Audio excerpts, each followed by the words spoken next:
Assalamualaikum warahmatullahi wabarakatuh. Perkenalkan, kami dari kelompok 3 SSD. Hari ini kami akan mempresentasikan praktikum modul 6 mengenai resampling. Sebelumnya perkenalkan, nama saya Noval Fari dari Prodi Sains Data dengan NIM 89. Oke, kita mulai saja. Pertama-tama tuh kita harus melakukan install package. Kalau misalnya teman-teman sudah melakukan install package, teman-teman tuh bisa langsung memanggil library-nya. Pertama-tama kita tuh menggunakan library dari Tidyverse. Tidyverse ini adalah kayak merupakan kumpulan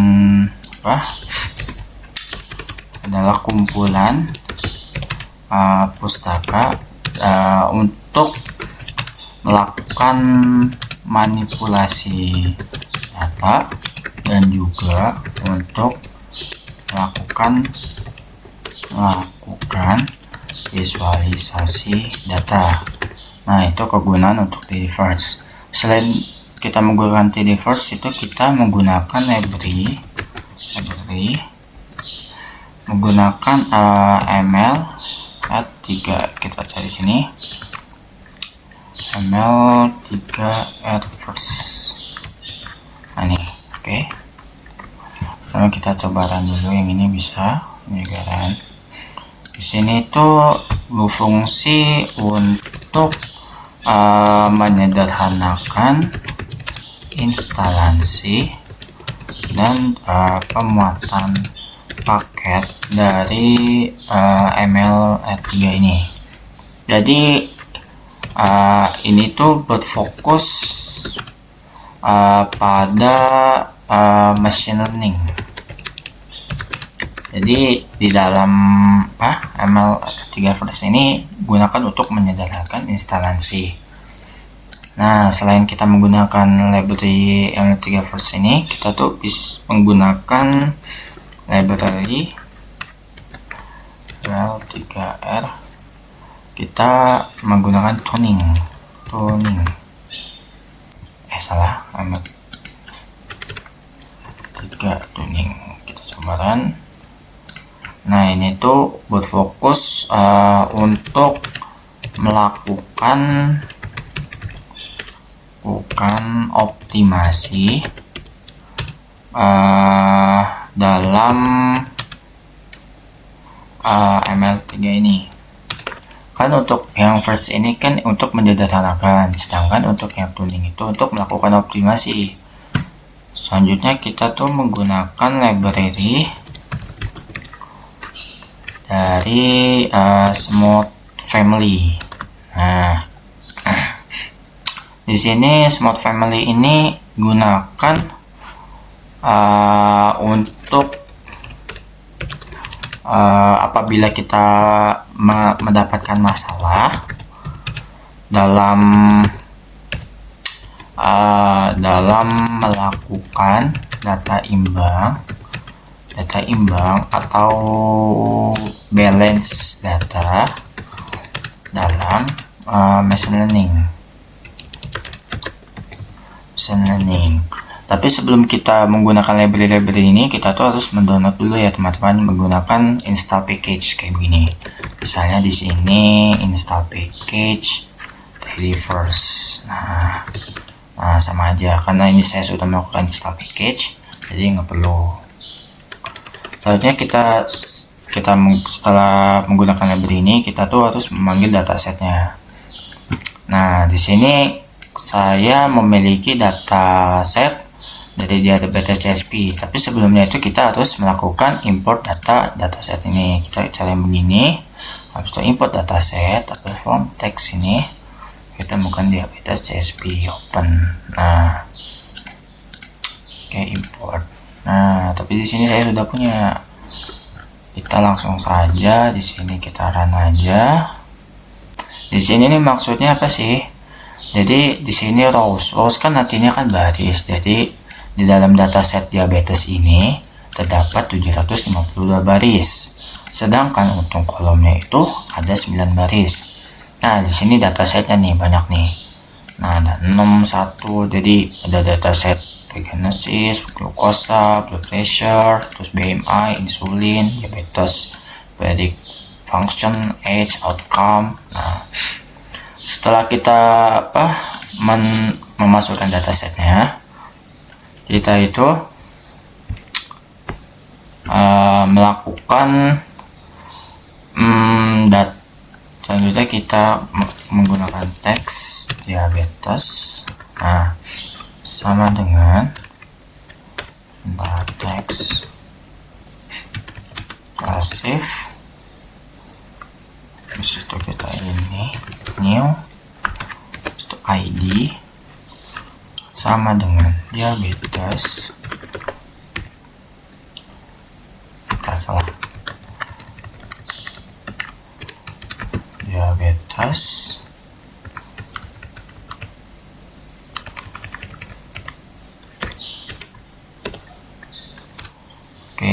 diabetes kita backend sama dengan diabetes untuk koma lagi target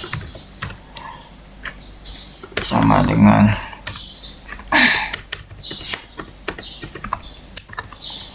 outcome positif sama dengan if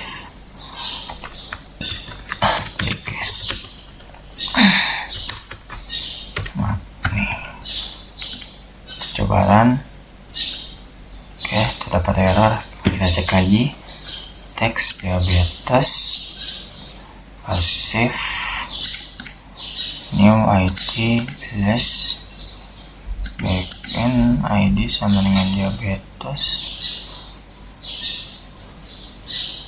koma target sama dengan outcome. Perlu ini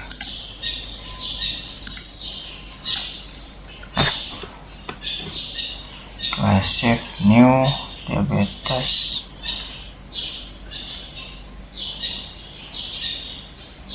oh salah, maaf. Oke, bentar. Ini kita ini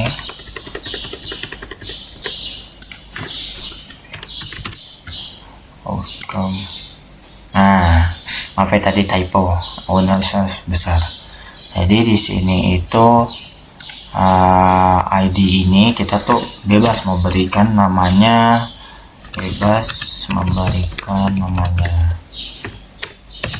Di sini saya memberikan ID itu sebagai diabetes. Setelah itu kita itu melakukan pemodelan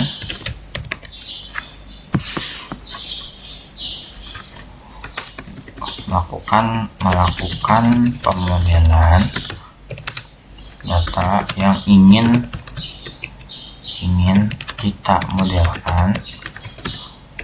Nah, jadi ini targetnya ini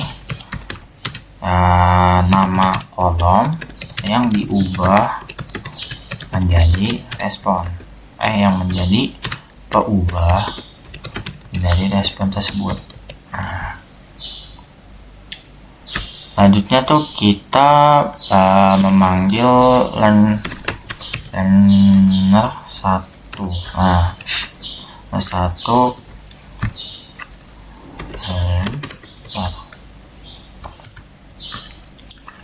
habis itu pasif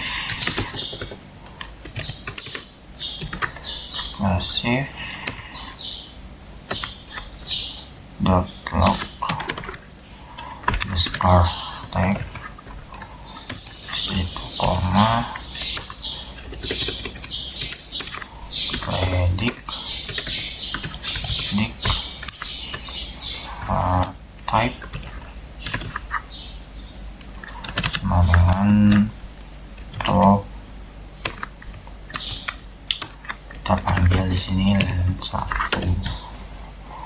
Coba pembocoran. Nah, di sini maksud dari len 1 ini kita itu melakukan fungsi len ini. Nah, kita kasih ini loh.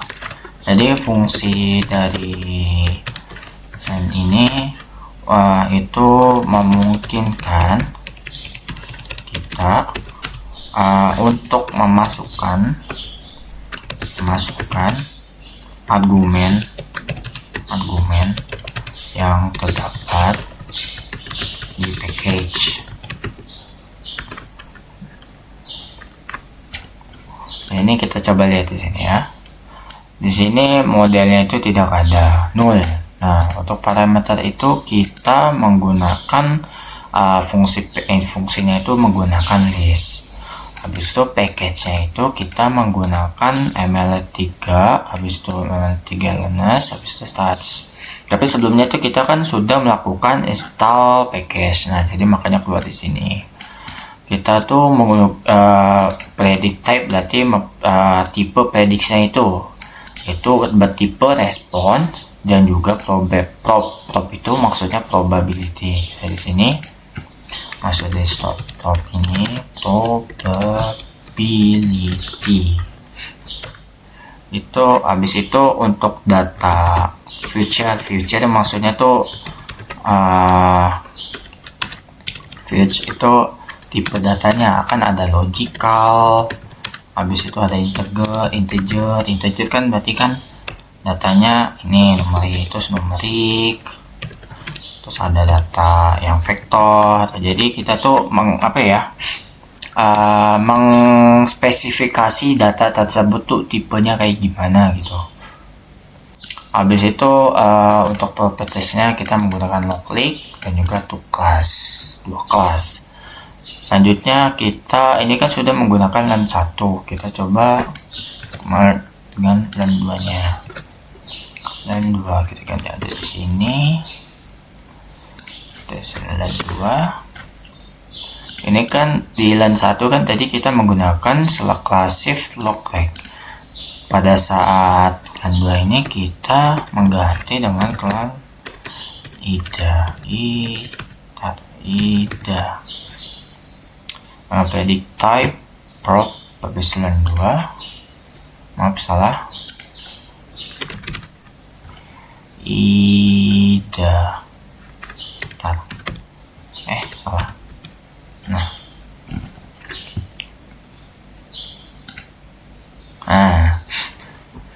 Sama kayak dengan yang len 1 ini. Len 2 ini mendefinisikan linear discriminant analysis. Sedangkan untuk yang len 1 ini maksudnya itu ini tuh nilai dari tipe data dari logistik regresi. Untuk len 2 itu linear discriminant analysis. Nah, kita ini menggunakan parameternya ini bertipe list dan menggunakan package-nya ini kita menggunakan ml3 sama learner sama mas. Untuk tipe prediksi ini sama, kita menggunakan respond dan juga prob. Sama juga tadi prob itu ya probability. Habis itu untuk future type itu tipe datanya itu kayak gimana sih? Nah, kita menggunakan future type ini itu tipe datanya itu logical, habis itu integer, numerik, vektor, dan juga order. Dan juga propertiesnya sama, mirip. Propertiesnya untuk yang len 1 ini tidak menggunakan wake, sedangkan yang ini tuh menggunakan wakes. Dan juga di sini tuh kita multi class gitu. Selanjutnya kita setelah kita melakukan mengklasifikasikan data dari len 2 dan juga len 1 ini, kita itu melakukan table,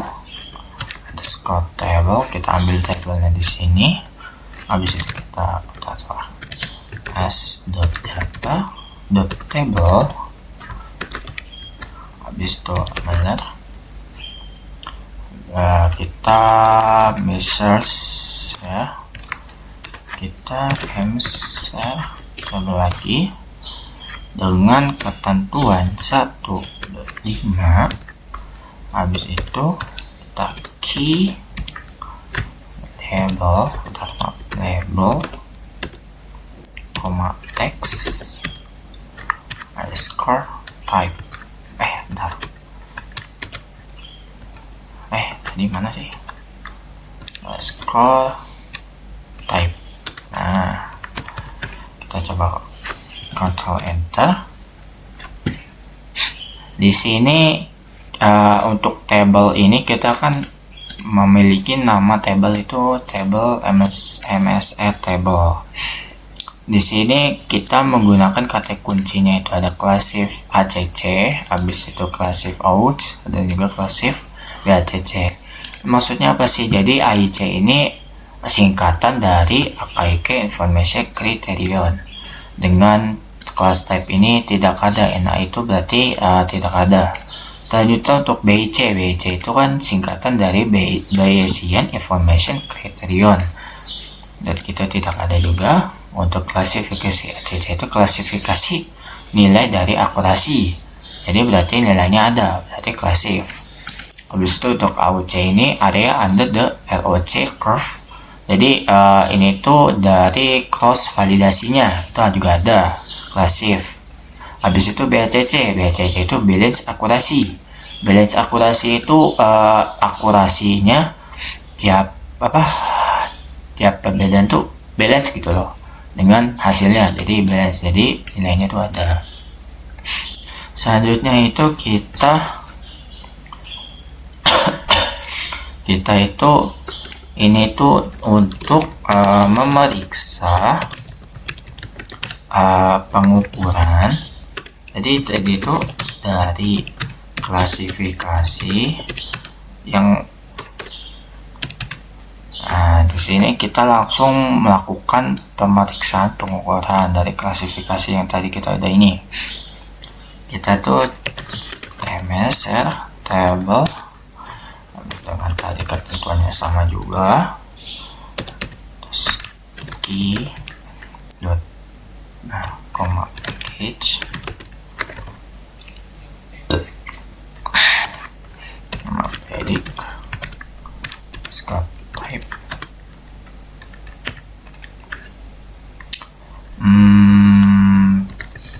type base itu koma text properties. Nah, jangan lupa di sini kita melakukan di sini stop kurung, kita hapus. Nah, cobaran.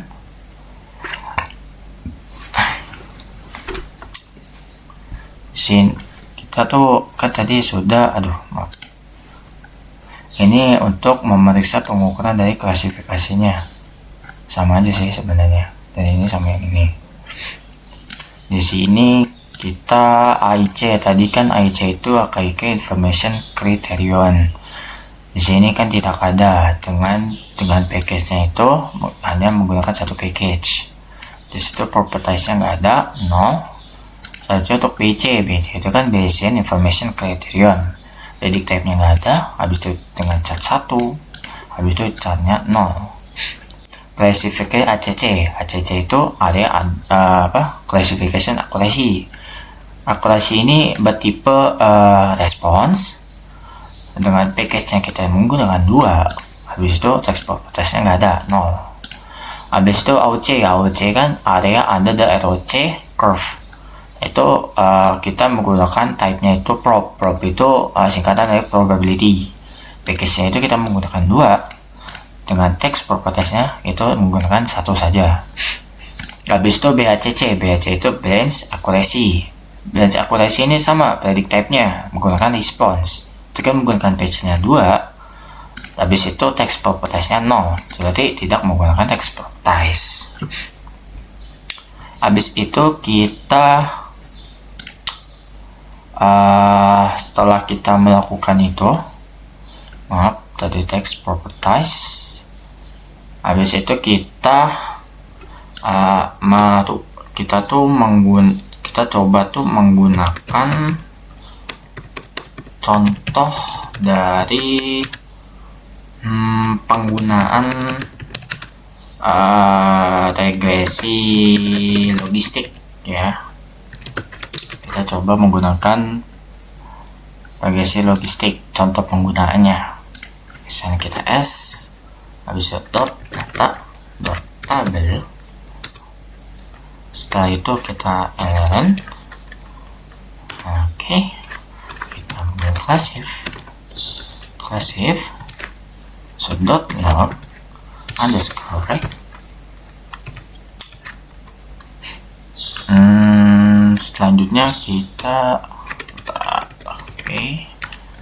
spam param underscore set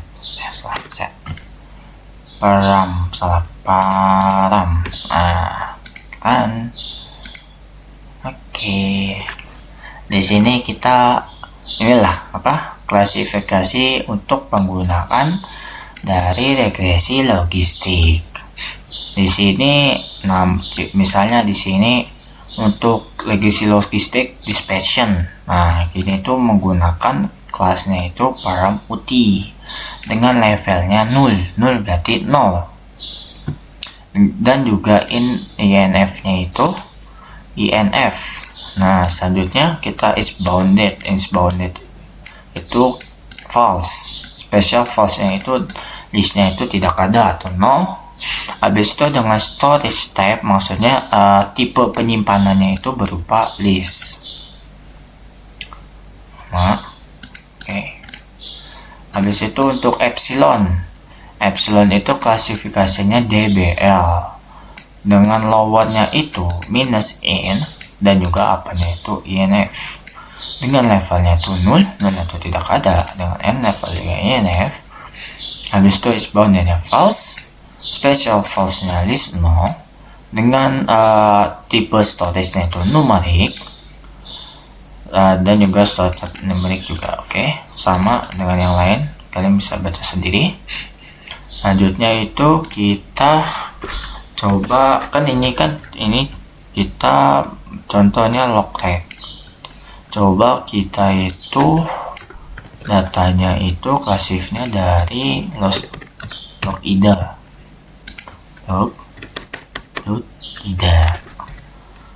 Klasif ida.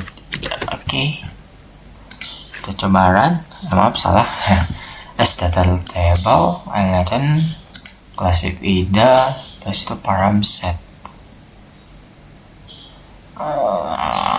Salah ya.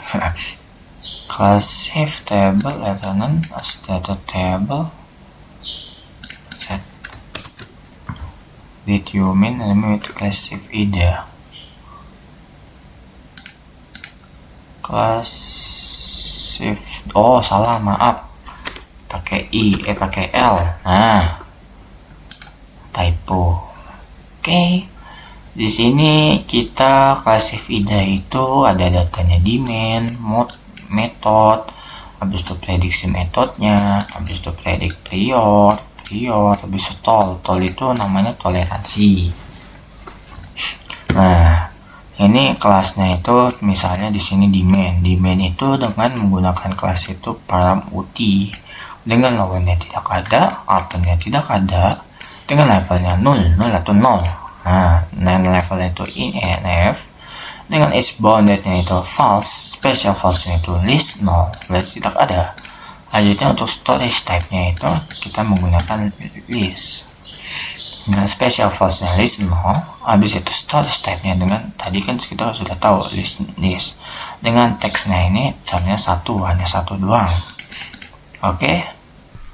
Baik, melanjutkan dari teman saya tadi, selanjutnya kita akan melakukan modeling linear regression dan LDA dengan menggunakan resampling. Di sini kita akan menggunakan resampling dari library. Nah, kita masukkan dulu ke variabel resampling ini ke dalam sampling dengan metodenya adalah hold down, hold out. Nah, setelah kita inisiasi, kita jalankan, tidak ada error. Selanjutnya kita akan inisiasi RR itu dengan sampling kita.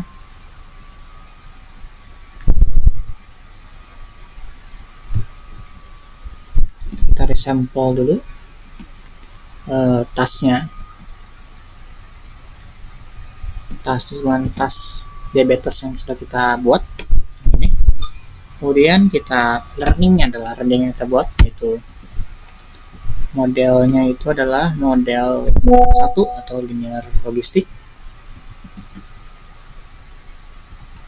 Lerner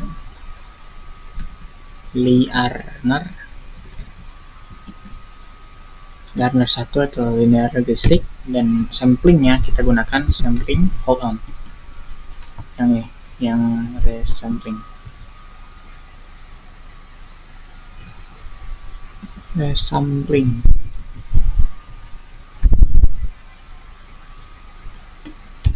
Kita buat. Nah, sudah dibuat, dilakukan klasifikasi logistik linear pada tas logistik, dan kita lihat agregatnya, si agregat dari mean square root-nya dengan klasifikasinya tuh akurasi. Kita lihat akurasinya. Nah, dari menggunakan linear regresi dengan teknik hold on, kita mendapatkan akurasi dengan menggunakan linear regresi adalah 0,78. Ini lebih baik dibandingkan tidak menggunakan resampling.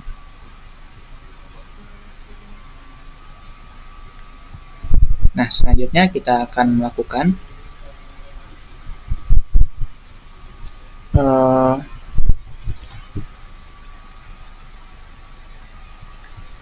kita akan sama persis kayak gini juga.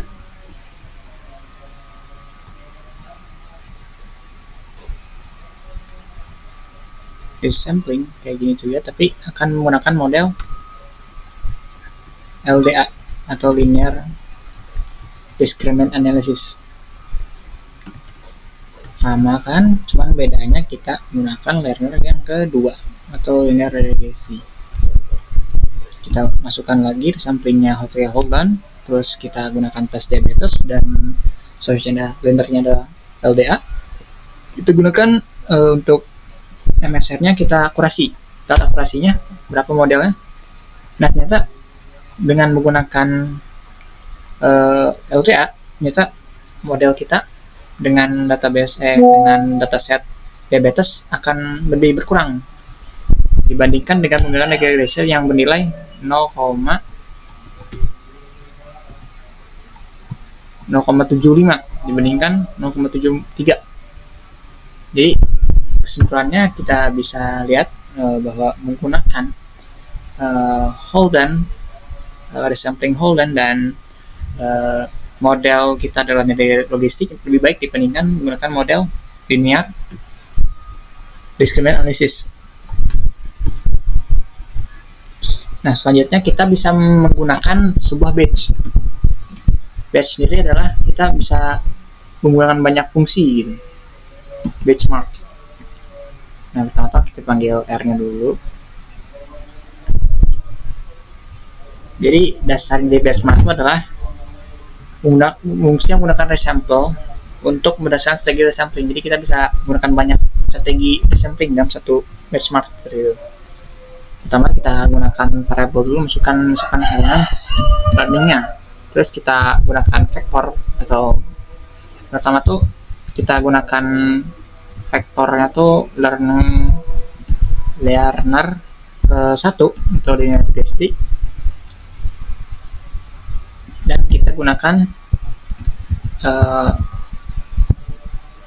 klasifikasi filterless. classify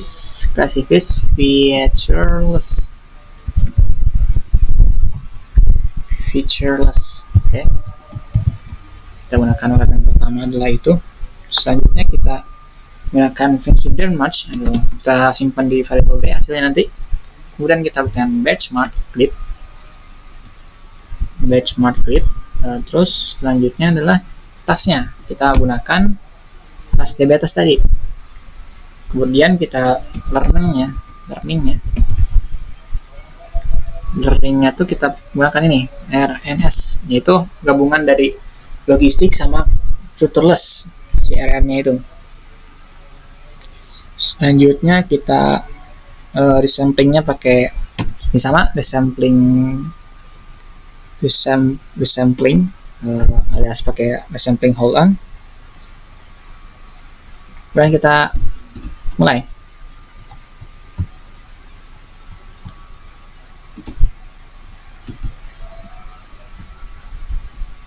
Kita lihat deh.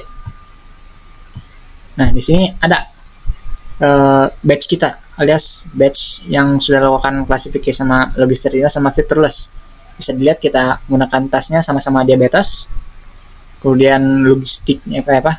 Modelnya kita menggunakan logistik linear, terus pakai logistik sama di sampingnya pakai hold on. Nah, kita ingin melihat apa sih yang ada di benchmark ini. Caranya dengan BMR atau variable saja boleh. Kemudian benchmark, karena kita hanya membuat grid doang. Kemudian kita masukkan ini desain di benchmark kita atau desain bridge-nya pakai ini. Ini kita run. Nah, di sini akan melakukan sebuah running atau kita mengaplikan semua fungsi ini learning kita nih, logistik linear sama classify featureless, dimasukkan ke dalam, di-batch-kan atau semua dimasukin gitu ke dalam benchmark si desain kita ini. Menggunakan sampling tadi sama learningnya klasik logistik sama featureless. Nah, kita ingin lihat evaluasinya dengan cara kita menggunakan vektor. Pertama-tama kita lebih enak kita buat baru lagi fitur R-nya. Di R-nya itu kita misalkan kita menyimpan di akurasi metrik, kita BMR atau hasil benchmark-nya itu, kemudian kita agregatkan, kita gunakan akurasi, berarti MSR, fungsi MSR, terus kita pakaikan klasif akurasi, kita lihat akurasinya gitu. Kita lihat, cek.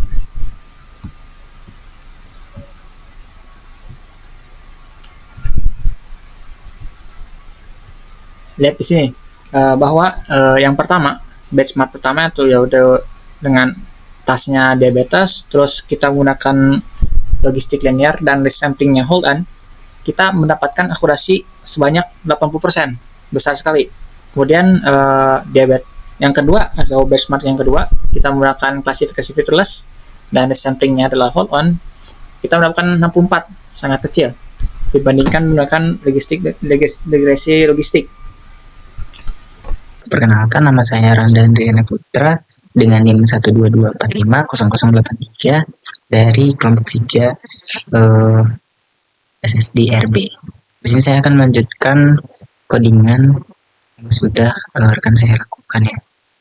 Itu terakhir di nilai akurasi, nilai metrik akurasi. Oke. Selanjutnya kita bakal melakukan resampling di sini. Oke. Pertama kita mau buat dulu query tabelnya itu. Nah, ini dia. Jadi untuk menggunakan resampling holdout itu kita pakai sintaks holdout nanti di metodenya gitu. Kalau mau bootstrap bisa bootstrap, kalau cross validation di sini CV. Perintah-perintahnya dari perintah untuk resampling gitu. Oke, selanjutnya kita mau resampling dengan holdout, itu berarti ya kita buat aja RSMP. Di sini hold out gitu. Nah kalau kayak gini aja nggak ditambah parameter lainnya di RSMP ini, dia bakalan rasionya itu sekitar 60%, 67% gitu. Untuk data trainingnya.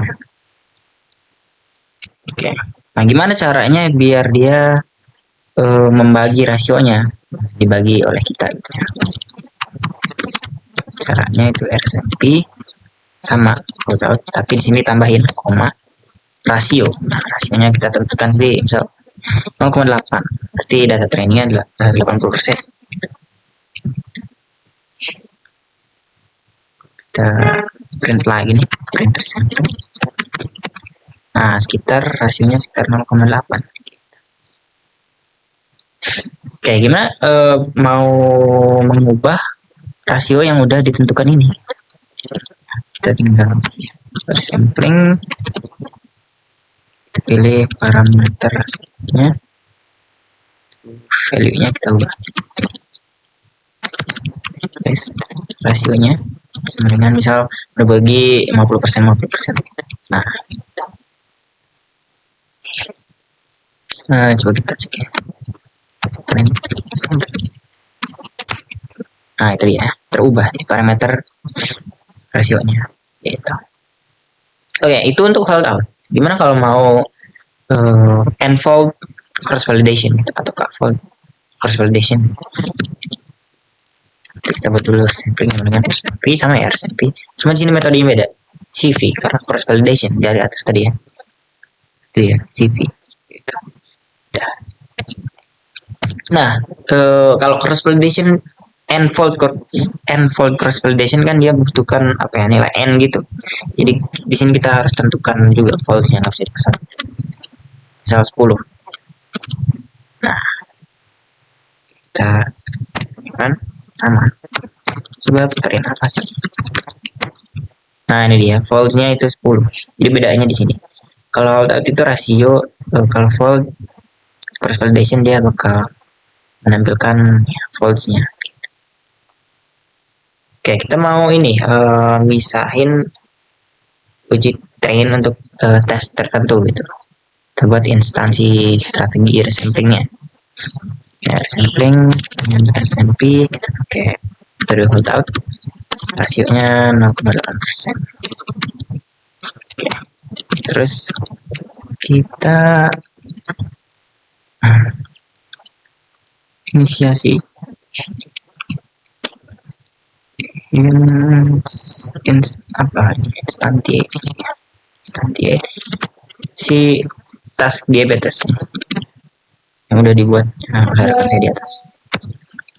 Lalu kita buat juga data training ya. Dari resampling train set ke data ujinya, tes sampling tes set 1. Oke, kita jalanin.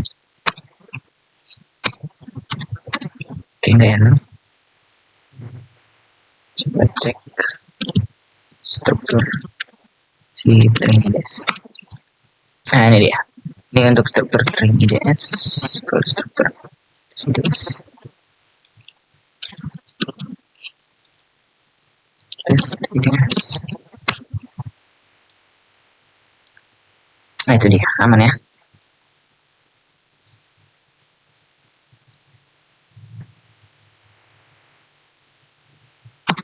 Jadi di sini kita bisa lihat bahwa untuk yang train DS itu dia berjumlah 602 ya, 1 sampai 602. Yang berarti jumlahnya kan ada berapa ini? 700-an ya, 752 gitu. Jadi di sini train IDS-nya itu sekitar 80% ya, setelah dibagi gunakan metode holdout. Lalu untuk yang tes ID ini sekitar 150.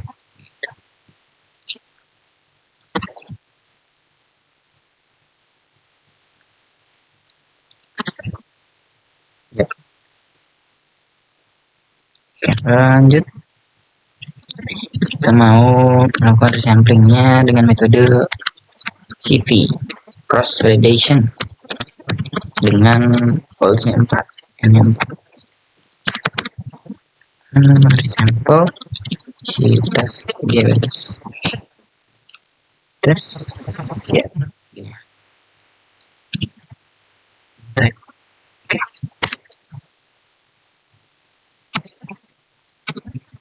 Nah, itu dia. Nah, di sini terlihat bahwa ini tuh 4 kali dia dilakukan iterasi cross validation. Kita coba print. Nah, ini dia. Benar ya? Dilakukan sebanyak 4 kali cross validation gitu. Wait for resampling iteration, ya betul. Lanjut, kita mau ubah datanya itu ke dalam bentuk table. Data table RR. Nah, ini dia. Oke, selanjutnya setelah dibuat table, kita mau menampilkan nilai metrik akurasinya. Kita buat dulu ACC sama dengan akurasi. Skor MSR, pilih klasifikasi akurasi dari classification. Oke, aman, kita bantu.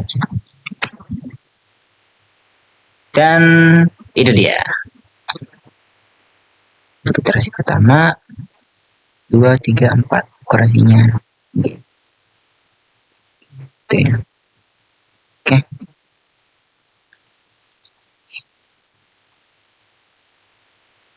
Lanjut.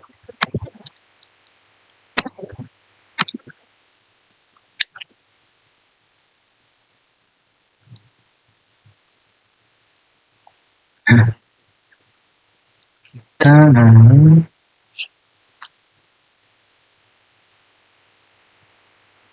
cek yang satu-satu klasifikasinya misalnya type ya. Nah, ini dia.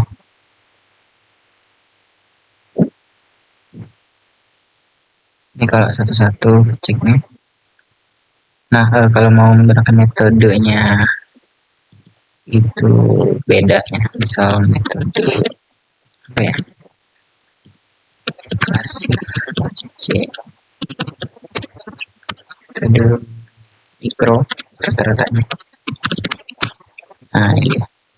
Bisa pakai average sama dengan. Oke, selanjutnya kita buat yang sudah kita jadikan tabel di atas ini. Jadi dijadiin, ditetapkan ya jadi variabel assign namanya rr data table. Yep. Oke, kita panggil ya apakah sama aja outputnya oke yang atas. Selanjutnya kita mau cek untuk yang prediksi dan hasilnya. Ada yang Baik, di sini saya akan melanjutkan kode dari rekan saya.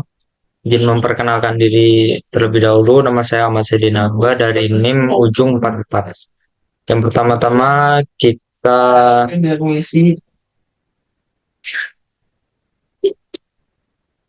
gimana caranya mengakses nanti baterai keisi ketikkan red ranging lalu di bawahnya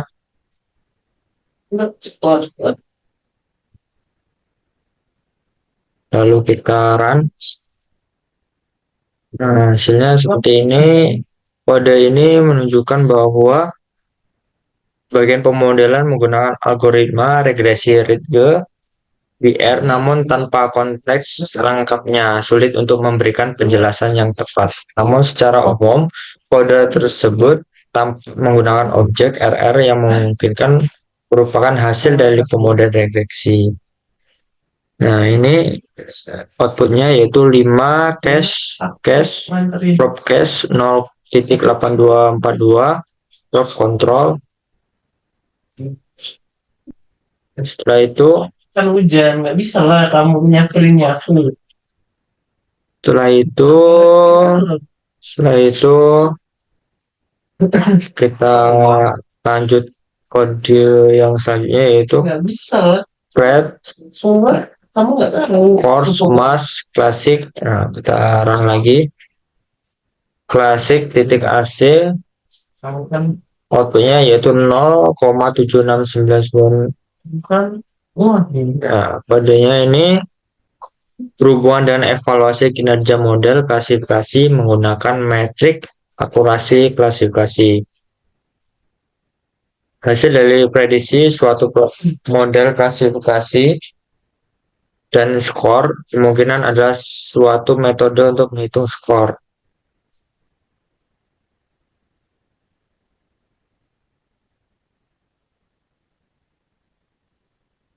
Dulu ya.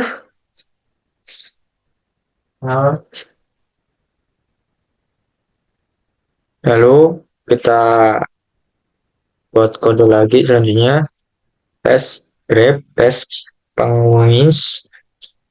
Lalu mobil 5%.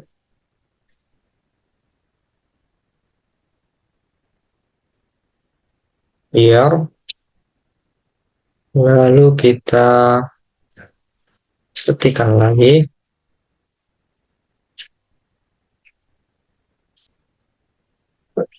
RSMP lu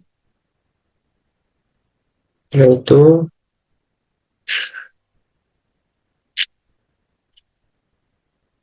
tes grep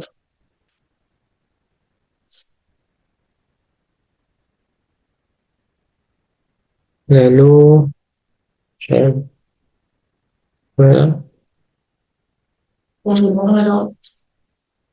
nah kita runkan hasil dari output ini yaitu umur 2007 sebanyak 110, 2008 114, 2009 sebanyak 120.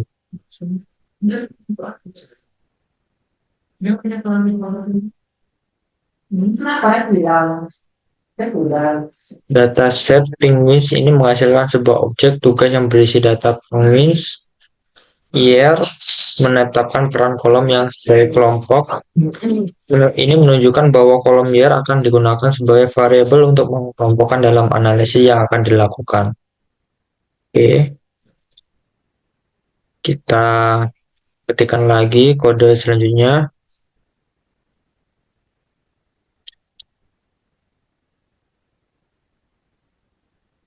Table text group less color year yaitu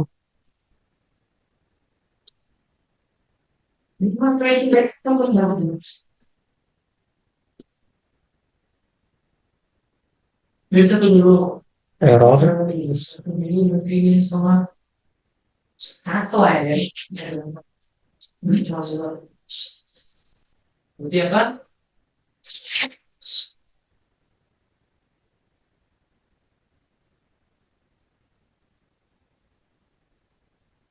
kode ini ditunjukkan yaitu table text group host rate satu year yaitu umur 2009 sebanyak 120.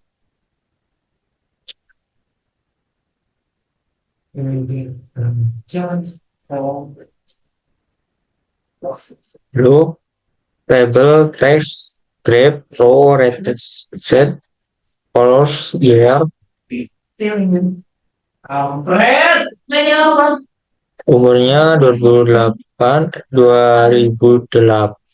sebanyak 114.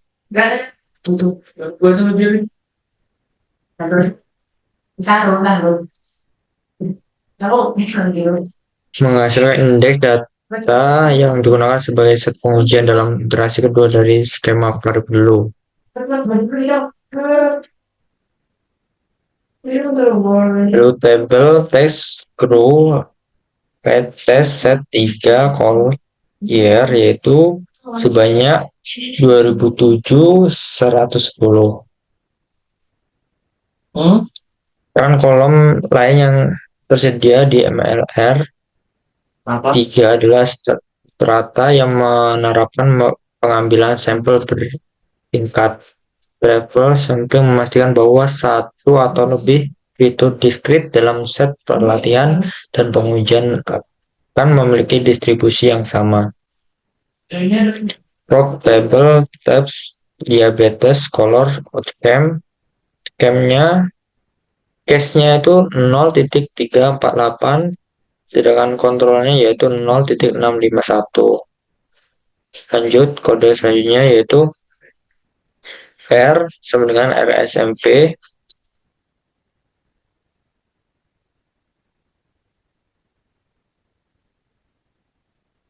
yang mana RSMP ini membuat skema validasi silang cross validasi dengan menggunakan metode validasi silang lipat. Sedangkan printest teks diabetes menginisialisasi skema validasi silang dan menggunakan tugas yang telah didefinisikan sebelumnya. Sedangkan teks diabetes row outcome memiliki data dari tugas dengan hanya mengambilkan baris yang sesuai dengan set pengujian dari lipatan. Sedangkan tabel menghasilkan tabel frekuensi dari nilai-nilai dalam kolom. Prop table mengonversi tabel frekuensi menjadi proporsi dari total observasi. Ini akan menghasilkan tabel yang menunjukkan proporsi dari setiap nilai dalam kolom outcome.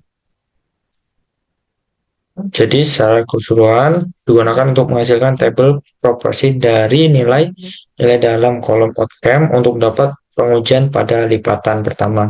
Dari skema validasi saling silang dengan 3 lipatan menggunakan dataset diabetes.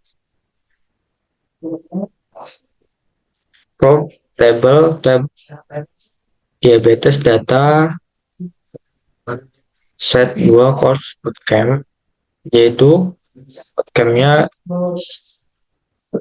case 0342, sedangkan kontrolnya 0657.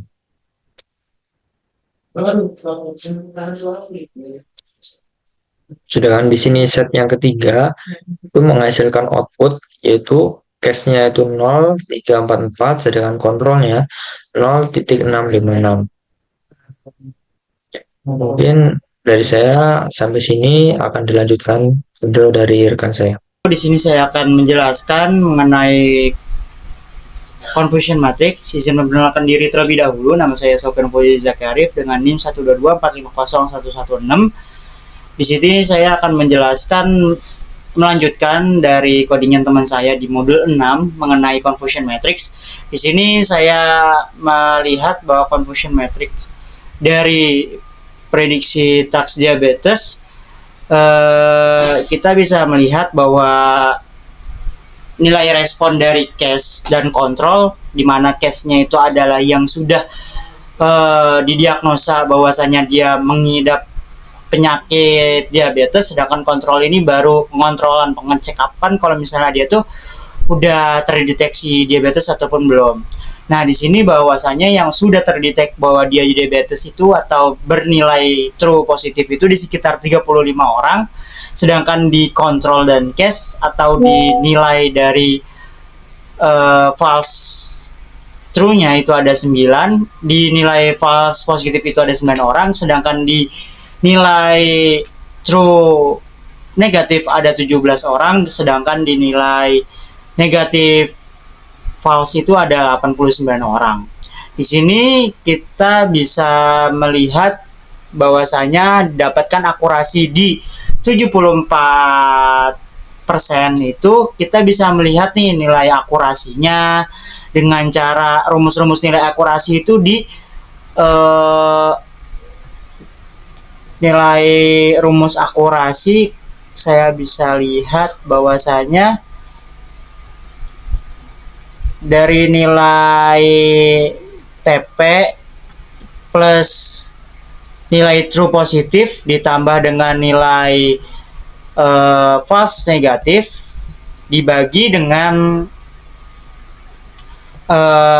true positif ditambah dengan true negatif ditambah dengan false positif dan ditambah dengan false negatif.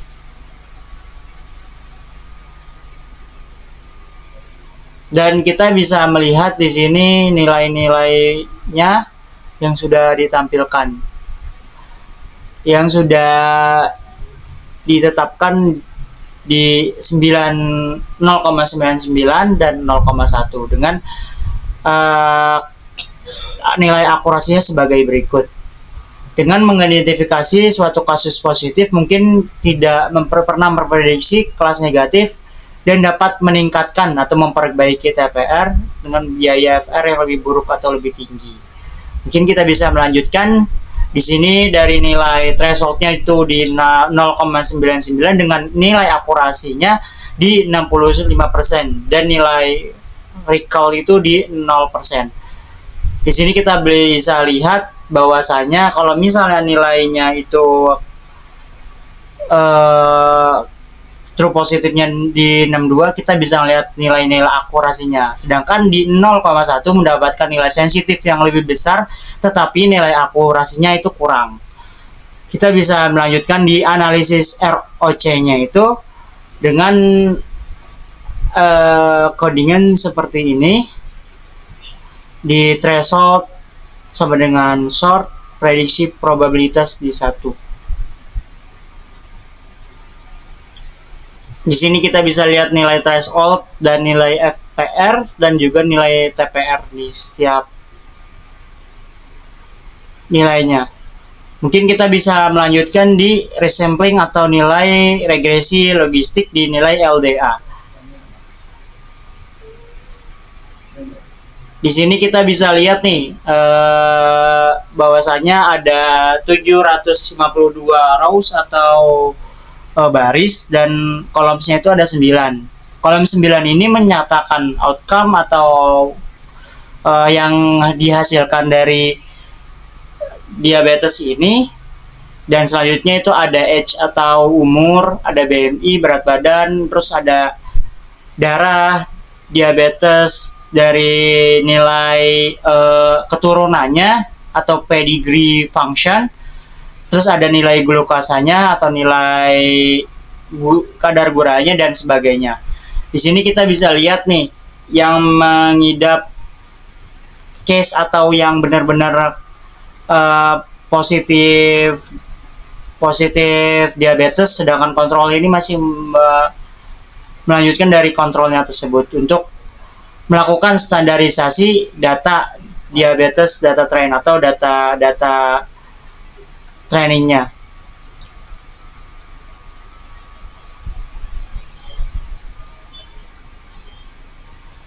Mungkin selanjutnya kita ke analisis buat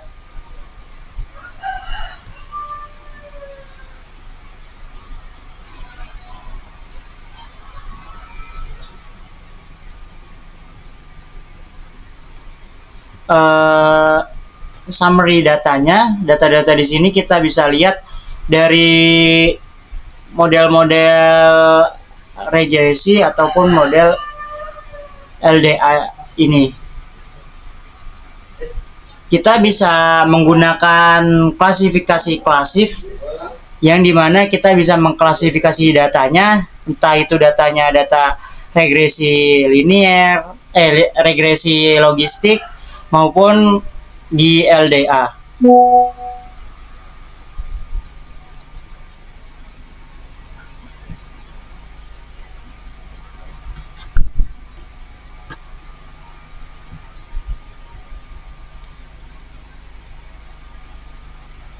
Selain fungsi summary, kita juga bisa menggunakan fungsi dari TIDY dan dari package BROM untuk menampilkan hal-hal yang sama. Hanya saja fungsi TIDY menampilkan